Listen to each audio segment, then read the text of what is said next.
नमस्कार दोस्तों, मैं हूं जयवीर और आप देख रहे हैं हिंद शेफ का यूट्यूब चैनल।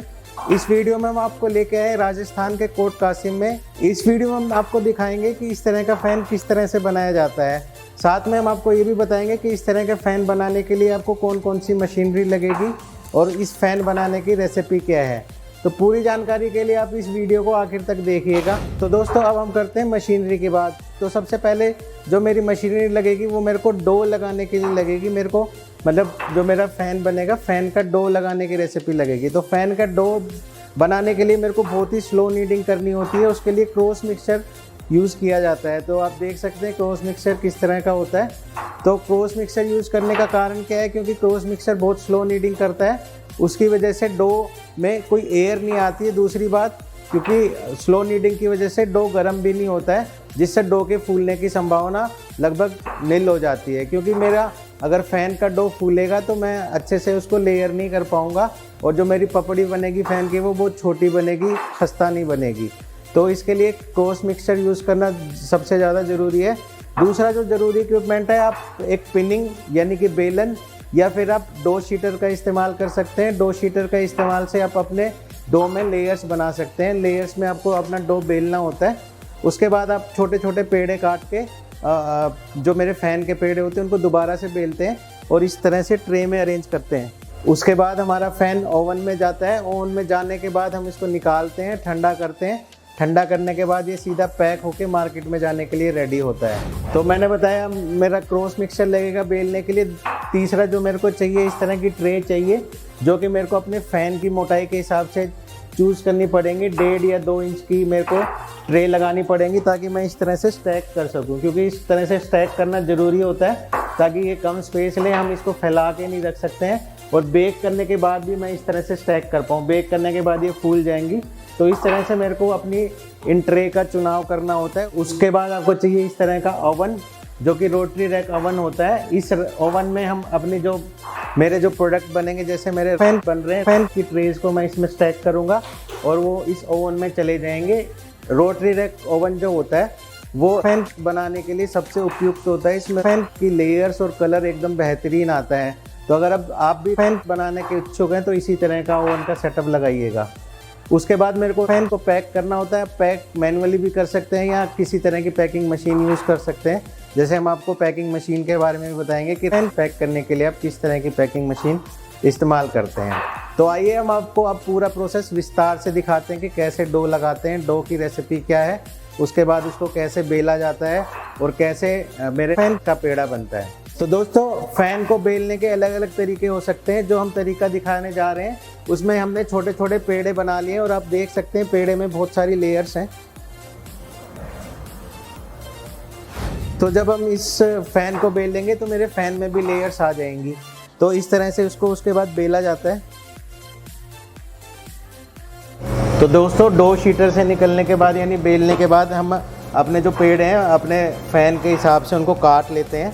अब जैसे ये पेड़े काटे गए, इनका वज़न हम आपको स्क्रीन पे दिखा रहे हैं कितने वज़न के फ़ैन काटे गए। अब क्योंकि इस डो के अंदर ऑलरेडी लेयर्स हैं जो कि मैंने डो शीटर या हाथ से पिनिंग करके बनाई है। उसके बाद मैं ट्रे में अपना जो फ़ैन का डो ट्रे में लगा देता हूँ। इस तरह से हम ट्रे को स्टैक कर देते हैं। इसके बाद ये ट्रे हम ट्रॉली में अरेंज कर देते हैं 10 से 15 मिनट के बाद, और फिर उसके बाद वो ओवन में जाने के लिए रेडी है। तो हम आपको आगे दिखाएंगे कि ये किस तरह से इसको ओवन की ट्रे में लगाया जाता है और किस तरह से ओवन में डाला जाता है और ओवन में कितनी देर बेक किया जाता है। तो आप कहीं जाइएगा नहीं, आखिर तक हमारे साथ बने रहिएगा। हम आखिर में ये भी बताएंगे कि फ़ैन को बनाने का खर्चा कितना आता है। तो हमने अपना ओवन ऑन कर दिया है और हम ओवन में फ़ैन के हिसाब से टेम्परेचर सेट करेंगे। तो हम अपना ओवन का टेम्परेचर 250 सेट कर रहे हैं, 250 सेट कर रहे हैं। तो हमने 250 सेट कर दिया है और अब हमने ओवन को प्री हीट करने के लिए छोड़ दिया है। तो जैसे आप रेगुलर पकाते हैं तो आपको प्री हीट करने की ज़रूरत नहीं होती है, लेकिन अगर जब आप पहली बार बेकिंग करते हैं तो आपको प्री हीट भी करना होता है। तो हम प्री हीट होने का वेट करते हैं और साथ में जो मेरी फ़ैन की ट्रे थी वो हम अपनी अब ट्रॉली में लगाते हैं। उसके बाद हम अपने इस ओवन में डालेंगे। तो आप कहीं जाइएगा नहीं, इस प्रोसेस को पूरा आखिर तक देखिएगा, समझिएगा। हम कोस्टिंग और मशीनरी आपको बिल्कुल विस्तार से बता रहे हैं।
तो दोस्तों इस वीडियो में हमने आपको बताने की कोशिश करी कि फ़ैन को कैसे बनाया जाता है, उसकी रेसिपी क्या होती है, उसको बनाने के लिए कौन कौन से इक्विपमेंट चाहिए।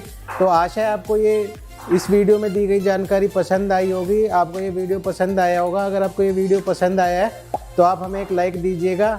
वहीं अगर आपका कोई सवाल है, सुझाव है या इन मशीनों के बारे में कोई क्वेश्चन है तो भी आप कमेंट करके हमसे क्वेश्चन पूछ सकते हैं। हिंद शेफ में हम बेकरी से रिलेटेड अलग अलग तरह की मशीनें बनाते हैं, तो मशीनरी से रिलेटेड भी आपका कोई सवाल है या कोई क्वेरी है तो भी आप हमसे डायरेक्टली कमेंट के माध्यम से या इस वीडियो में दिए गए या इस वीडियो के डिस्क्रिप्शन में दिए गए फ़ोन नंबर पे कर सकते हैं। हमारा ये वीडियो देखने के लिए आपका बहुत बहुत धन्यवाद। Thank you.